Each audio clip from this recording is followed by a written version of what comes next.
আসসালামু আলাইকুম। প্রিয় দর্শক, অন্য মঞ্চের আলাপ চাইতায় আপনাদের সকলকে আমন্ত্রণ জানাচ্ছি। আসসালামু আলাইকুম এবং আদাব। বাংলাদেশের দুপুর ৩টা সাড়ে ৩টার দিকে প্লেনে চীনের পথে যাত্রা শুরু করার কথা বাংলাদেশের পররাষ্ট্রমন্ত্রী ডক্টর খলিলুর রহমান। তিনি এমন একটা সময়ে যাচ্ছেন যখন বাংলাদেশে আমেরিকান একটি বাণিজ্য দল সফর করছেন, এবং যেহেতু ধারণা করা হয় যে বর্তমান সরকারের মধ্যে আমেরিকান সরকারের সবচেয়ে বিশ্বস্ত লোকটি হলেন ডক্টর খলিল, তাই স্বভাবতই প্রশ্ন জাগে, যখন আমেরিকার সাথে বাণিজ্য চুক্তি নিয়ে সমালোচনা হচ্ছে এবং মার্কিন বাণিজ্য দলটি সফর করছে, সে সময় ডক্টর খলিল দেশে না থেকে কেন চায়না যাচ্ছে, কি এমন জরুরি কাজ, এটি নিয়ে কথা হচ্ছে। যদিও আজকে সকালে ডক্টর খলিল এই মার্কিন বাণিজ্য দলটির সাথে সাক্ষাৎ করেছেন, কিন্তু আমাকে একটি সূত্র জানিয়েছে যে এই সফরকালীন পুরোটা সময় ডক্টর খলিল বাংলাদেশে থাকতে চেয়েছিলেন এবং এই বাণিজ্য দলটির সাথে বিভিন্ন সময় ইন্টারঅ্যাক্ট করতে চেয়েছিলেন, কিন্তু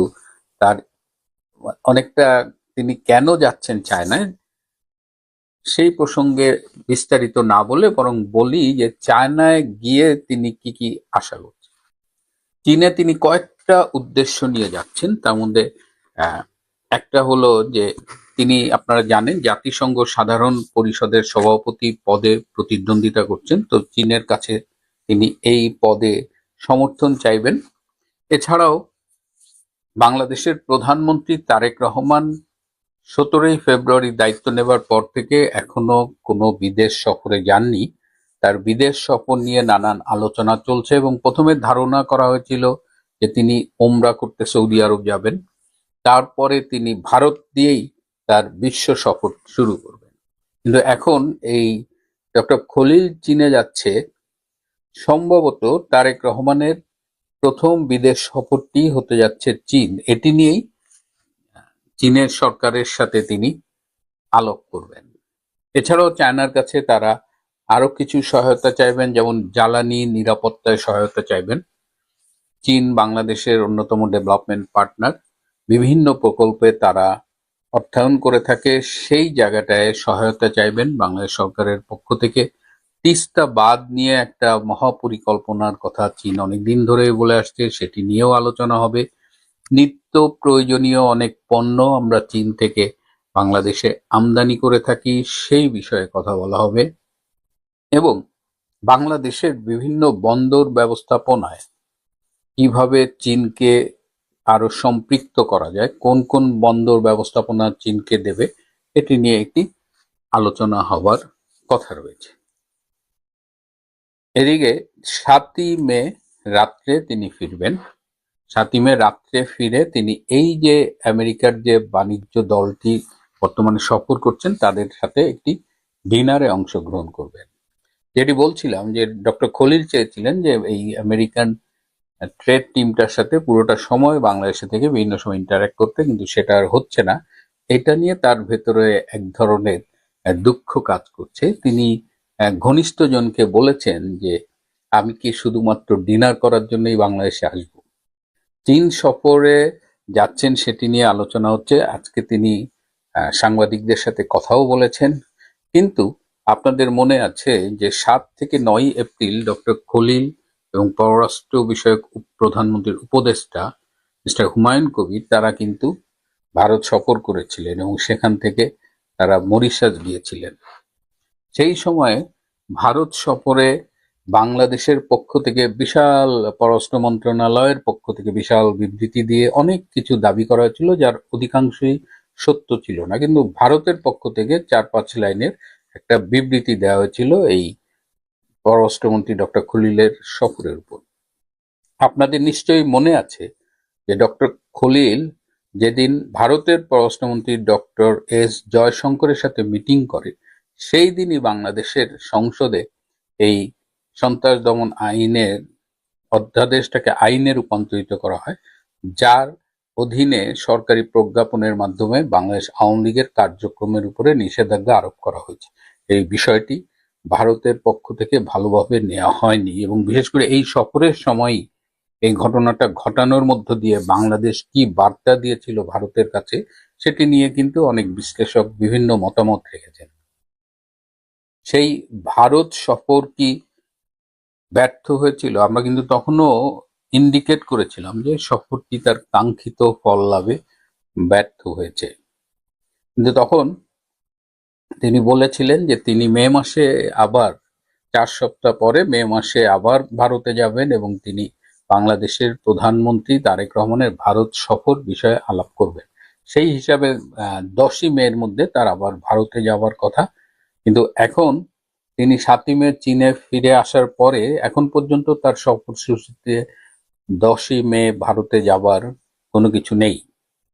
তার মানে কি, ভারতের সাথে সম্পর্কটা কোন দিকে যাচ্ছে? চীনের সাথে এই ঘনিষ্ঠতাকে আমেরিকা কিভাবে দেখছে? কারণ বাংলাদেশে যে মার্কিন রাষ্ট্রদূত ব্রেন্ট ক্রিস্টেনসেন এসেছেন, তার অন্যতম অ্যাসাইনমেন্ট হলো যে বাংলাদেশের সাথে চীনের ঘনিষ্ঠতাটাকে কমিয়ে আনা। কিন্তু ডে বাই ডে দেখা যাচ্ছে যে চীনের সাথে ঘনিষ্ঠতা বেড়েই চলেছে।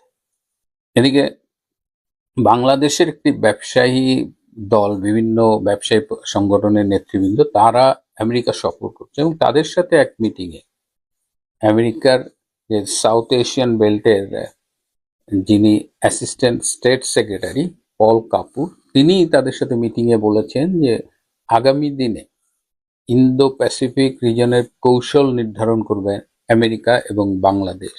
তো এই কথা বলার মধ্য দিয়ে ইন্দো প্যাসিফিক রিজনে তো আরো বড় বড় প্লেয়ার আছে, অস্ট্রেলিয়া আছে, জাপান আছে, ভারত আছে।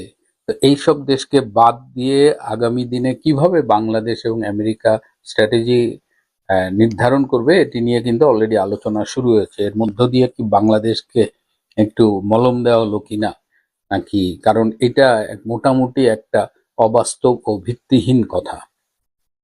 এদিকে আজকে সকালে মার্কিন বাণিজ্য প্রতিনিধি দলের সাথে মিটিং করার পরে ডক্টর খলিল সাংবাদিকদের মুখোমুখি হয়েছিলেন এবং তিনি বিশেষ করে যে গতকাল যে বাংলা বা পশ্চিমবঙ্গ রাজ্যের যে নির্বাচনী ফলাফলটি ঘোষিত হলো, সেই প্রেক্ষিতে তিনি কিন্তু কিছু কথা বলেছেন এবং পশ্চিমবঙ্গে বিজেপির এই জয়লাভে বাংলাদেশ সরকারকে বেশ কিছুটা নার্ভাস মনে হচ্ছে এবং ডক্টর খলিল বলেছেন যে যদি পুশ-ইন শুরু হয়ে যায়, যে অনেকেই আশঙ্কা করছেন যে সীমান্ত দিয়ে অনেককে বাংলাদেশি বলে, সে বাংলাদেশি হোক বা না হোক, বাংলাদেশি পুশ-ইন করার একটা ঘটনা ঘটতে পারে এবং তখন বলেছেন ডক্টর খলিল যে বাংলাদেশও বসে থাকবে না। কিন্তু এই মুহূর্তে বিএনপির সরকারের বিভিন্ন নেতৃবৃন্দ বা মন্ত্রীদের কথাবার্তায়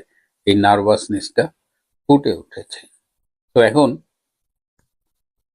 অবস্থা দৃষ্টে বোঝা যাচ্ছে যে একদিকে চীনের দিকে ঝুঁকছে, জামাতও চীনের দিকে ঝুঁকছে, আবার ভারতের সাথে একটা সূক্ষ্ম দূরত্ব তৈরি হয়ে যাচ্ছে। এরই মধ্যে গতকাল ভারতের হাইকমিশনার, যিনি বাংলাদেশে দীর্ঘদিন দায়িত্ব পালন করেছেন, প্রণয় ভার্মা, তিনি গতকাল ডক্টর খলিলের সাথে বিদায়ী সাক্ষাৎকার করেছেন এবং তিনি কয়েকদিনের মধ্যেই বাংলাদেশ ছেড়ে চলে যাবেন এবং তার জায়গায় নতুন ভারতীয় হাইকমিশনার আসবে।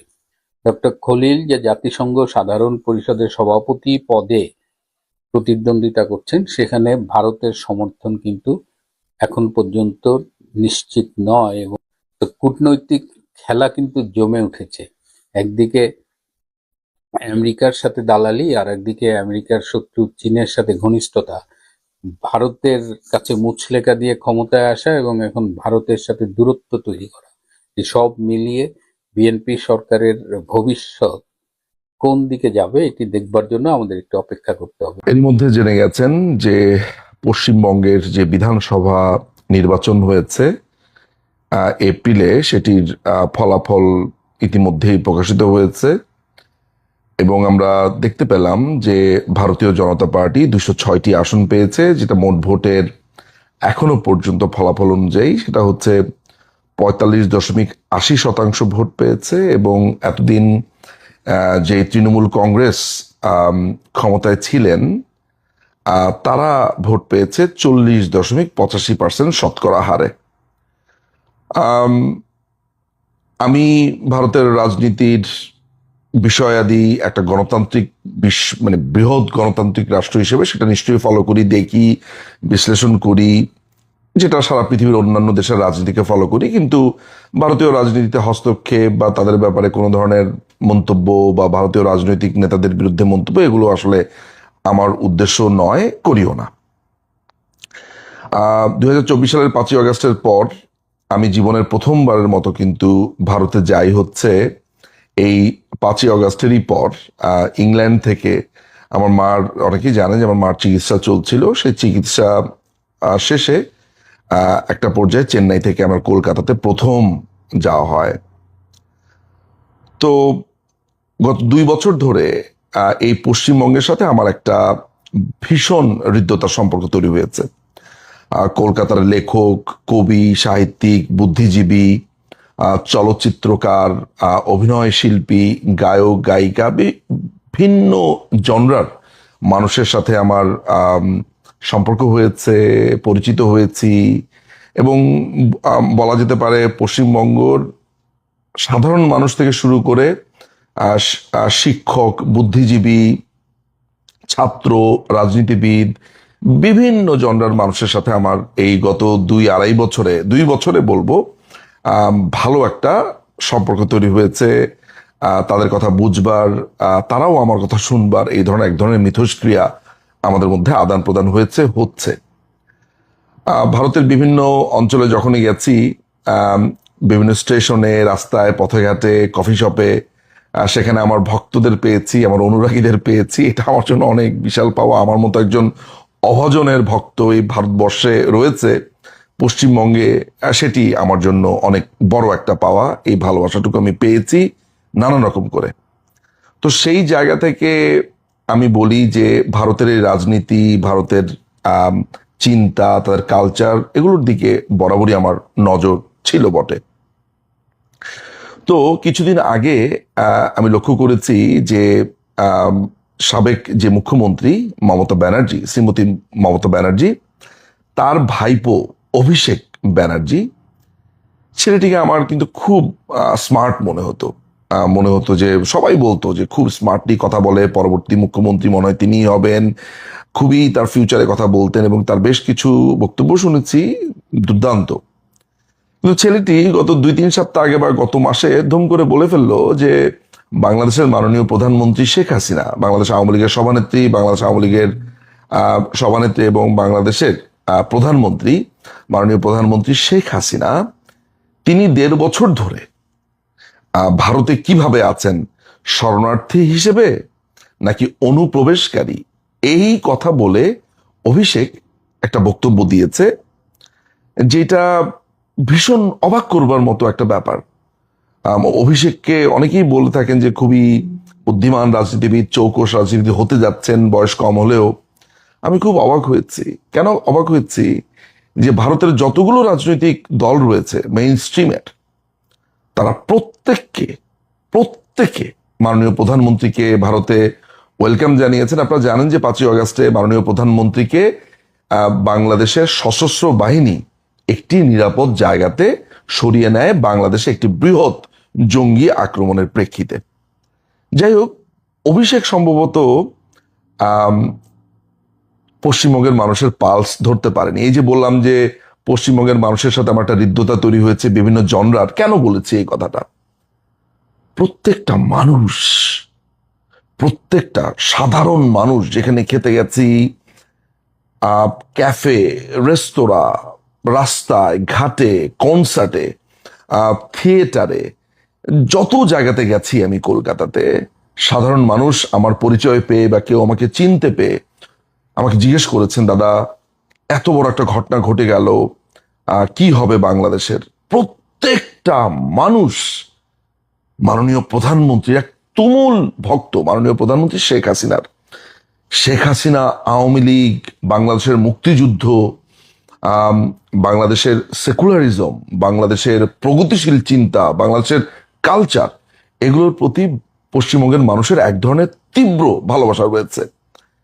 তৃণমূল কংগ্রেসকে ভোট দিয়েছে এমন অসংখ্য মানুষ, আওয়ামী লীগ মাননীয় প্রধানমন্ত্রী শেখ হাসিনার ভীষণ রকমের ভক্ত।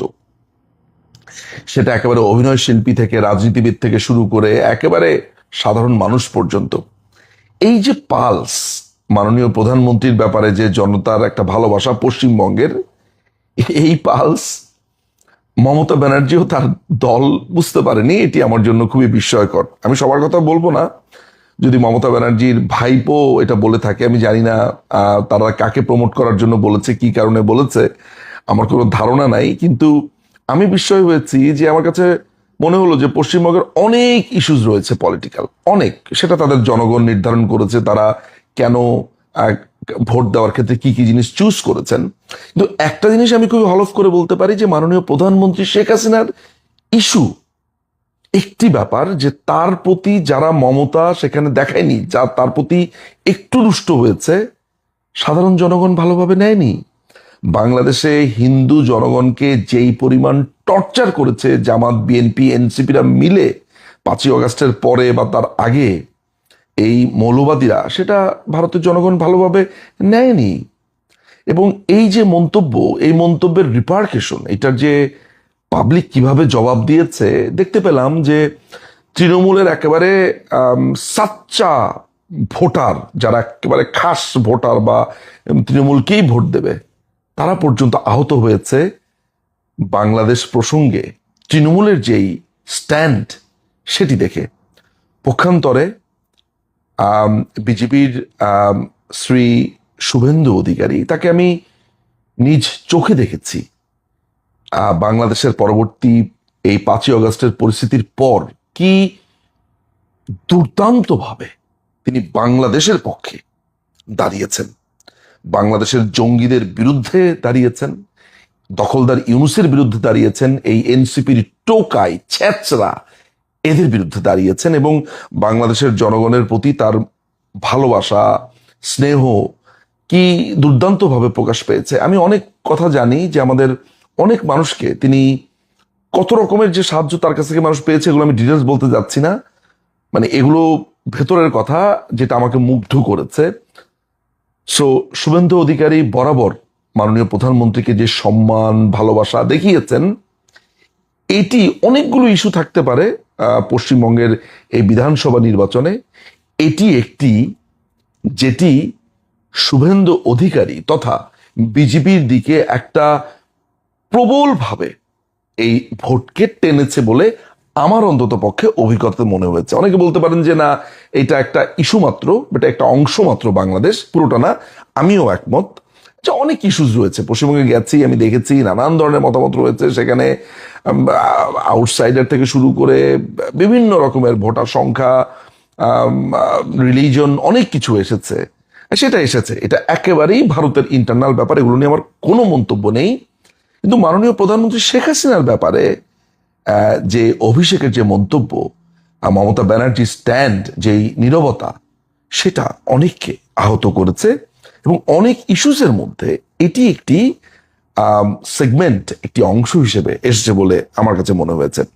সেই জায়গা থেকে শুভেন্দু অধিকারীকে আমি ব্যক্তিগতভাবে কৃতজ্ঞতা জানাই, ভালোবাসা জানাই, তার প্রতি আমার সম্মান রয়েছে। তিনি যেভাবে স্ট্যান্ড দাঁড়িয়ে গেছেন বাংলাদেশের মানুষের জন্য, বাংলাদেশের যারা হিন্দু ধর্মাবলম্বীদের উপরে যে অত্যাচার করা হয়েছে সেটার ব্যাপারে যেভাবে তিনি স্পষ্ট বক্তব্য দিয়েছেন। এবং আরেকটা ব্যাপার, যে ভারতের যে পশ্চিমবঙ্গের যে মিডিয়া, তাদের সাথে তো আমার একেবারে আত্মার মতো একটা সম্পর্ক হয়েছে। সাংবাদিক বলেন, সেখানে গেলে তো আমি নিয়মিত প্রেস ক্লাবে যাই, কথা বলি, আমার সাংবাদিক বন্ধু বান্ধব, প্রচুর সাংবাদিক বন্ধু বান্ধব, তাদের সাথে কথা বলে যেটা দেখেছি, তারা যেরকম ভাবে স্ট্রংলি দাঁড়িয়ে গেছে বাংলাদেশের পক্ষে, সেটা তৃণমূল দাঁড়াতে ব্যর্থ হয়েছে। তো এই ভরাডুবির কার্যকারণ ভারতীয় জনতারাই, ভারতীয় মানুষরাই সেটা নিশ্চয়ই বের করবেন। কিন্তু বাংলাদেশ ইস্যু, বাংলাদেশ আওয়ামী লীগ ইস্যু, মাননীয় প্রধানমন্ত্রী শেখ হাসিনা ইস্যু, এটি একটি বড় কারণ। কারণ দিনের শেষে সেখানে বাঙালি, বঙ্গবন্ধু, মুক্তিযুদ্ধ, বাংলাদেশের কালচার, সংস্কৃতি, এগুলোকে পশ্চিমবঙ্গের মানুষ নানানভাবে ধারণ করে, নানানভাবে ভালোবাসেন। এইটা থেকে কিন্তু এগুলোর অনেক বড় ইতিহাস রয়েছে। 47-এর দেশভাগ, দেশভাগের স্মৃতি, বাংলাদেশের স্মৃতি, একটা বড় অংশ 47 দেশভাগে পরে এখানে এসছে। সো এগুলো অনেক ইস্যুস রয়েছে। আমি নিজে মনে আছে কলেজ স্ট্রিটে যখন আরজি করের ঘটনাটা ঘটলো, সেখানে দেখেছি মানুষের কি তীব্র প্রতিবাদ। 5ই অগাস্টের পরে আমি রাস্তা দিয়ে হেঁটে যাচ্ছিলাম, মানুষ ধরে আমাকে সেখানে আমাকে চিনতে পেরে আমাকে বক্তৃতা দিতে পর্যন্ত আমি সেখানে গেছি। আমি সেখানে বাংলাদেশের কথা বলেছি, বাংলাদেশের মানুষের কথা বলেছি, বাংলাদেশের মানুষের উপর নির্যাতনের কথা বলেছি, বাংলাদেশের হিন্দুদের উপরে, খ্রিস্টানদের উপরে, বৌদ্ধদের উপরে জামাত, বিএনপি, এনসিপি, এই টোকাই, হিজবুত তাহরির, এদের অত্যাচারের কথা বলেছি। ফলে সেখানে আমি দেখেছি যে এই জায়গাতে কিরকম ভাবে একটা স্ট্রং। ফলে মমতা ব্যানার্জি এবং তার ভাইপো বা তার দল হয়তোবা এই পুরো ব্যাপারটা ধরতে অক্ষম হয়েছেন, এবং অনেকগুলো ইস্যুজের ভেতরে এটি যে একটি ইস্যু